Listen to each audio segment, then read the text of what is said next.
Have you ever wondered why, despite the existence of anti-malarial drugs, malaria continues to claim hundreds of thousands of lives each year?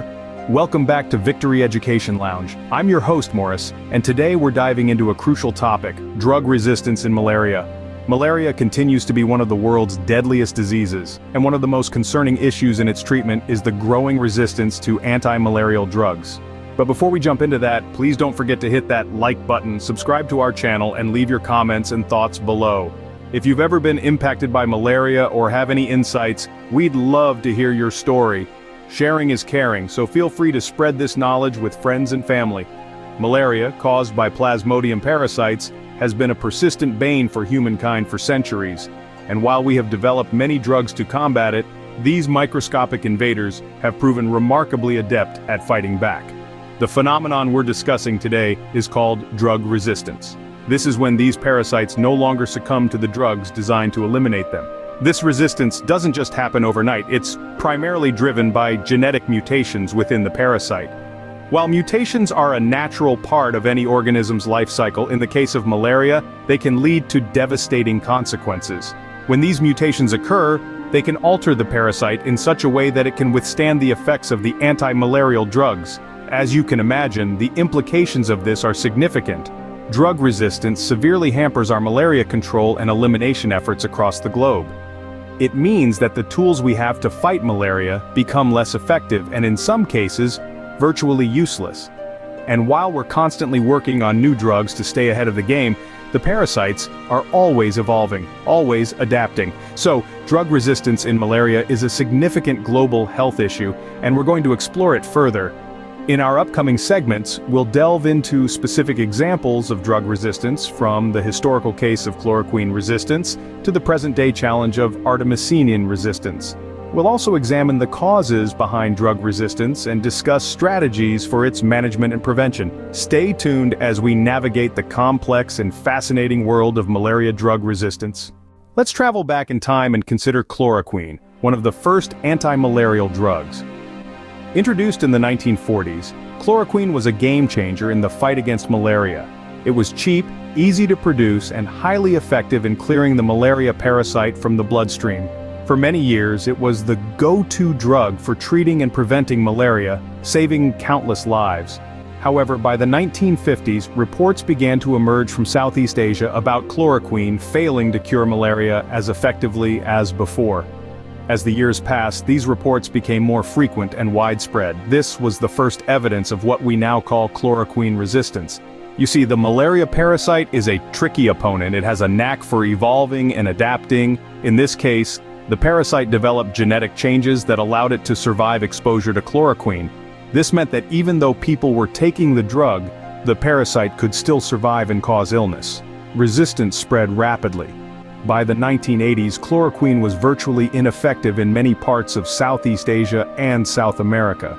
And by the 1990s, resistance had also established itself in Africa, where the majority of malaria cases occur. The fallout was catastrophic.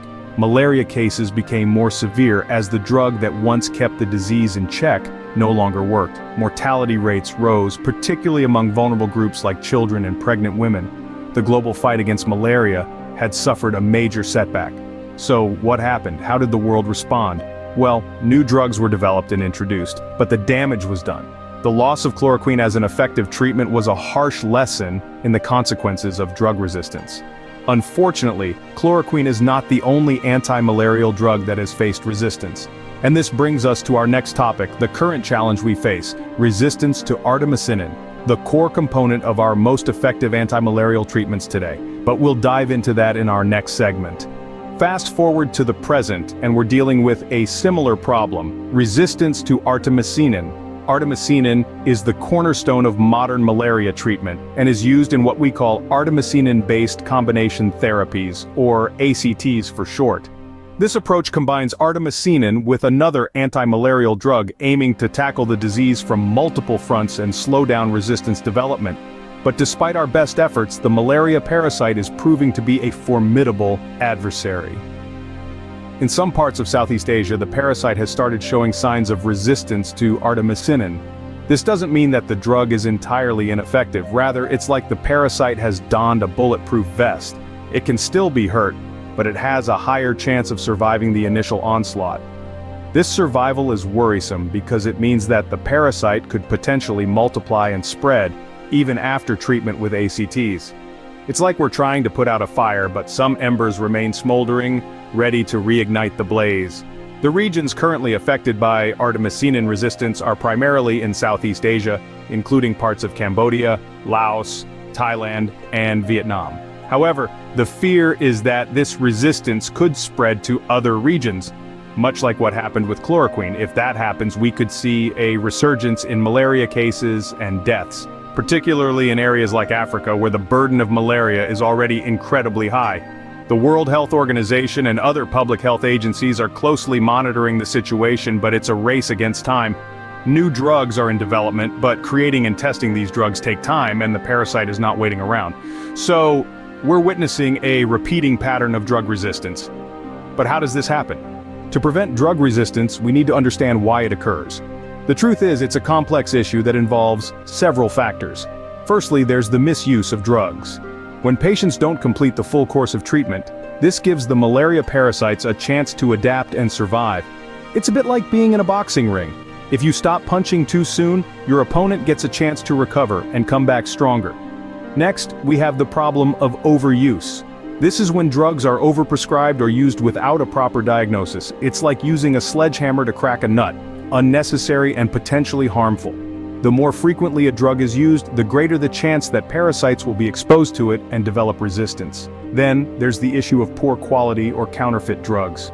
These are a big problem in some regions where fake or substandard medications are common. These drugs may not contain enough of the active ingredient to kill the parasites, or they may contain the wrong ingredients altogether. This doesn't just fail to treat the infection, it also contributes to drug resistance. Imagine trying to kill a monster with a sword that's too blunt or made of the wrong material. The monster might get a few scratches, but it won't be defeated. And the next time you try to fight it, it'll be prepared for your weak sword and won't be affected. It's the same with malaria parasites and poor quality drugs. The parasites experience the drug, survive it, and learn how to resist it. Then, when they encounter the real drug, they're ready for it and can survive that too. So, misuse and overuse of drugs and the presence of poor quality or counterfeit drugs are the main causes of drug resistance. They're the reasons why we're in a constant race to stay one step ahead of the malaria parasite. Now that we know what causes drug resistance, the question remains, how can we manage and prevent it? Despite the challenges, there are strategies to manage and prevent drug resistance. It's like a complex chess game against an adaptable and tenacious opponent. Let's break down these strategies. First, we have the rotation of drug combinations. This approach is similar to constantly changing your chess strategy to keep your opponent guessing. When we rotate the drugs used in treatment, we can stymie the parasite's ability to adapt and develop resistance. The downside, however, is that not all regions have access to a variety of anti-malarial drugs, making this strategy difficult to implement universally. Secondly, we've got monitoring of drug resistance trends.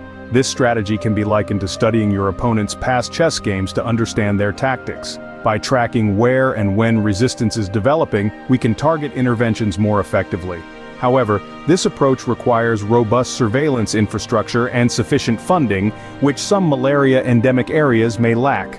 Lastly, there's the use of artemisinin-based combination therapies or ACTs. This strategy is akin to using a powerful chess piece like the queen in combination with other pieces.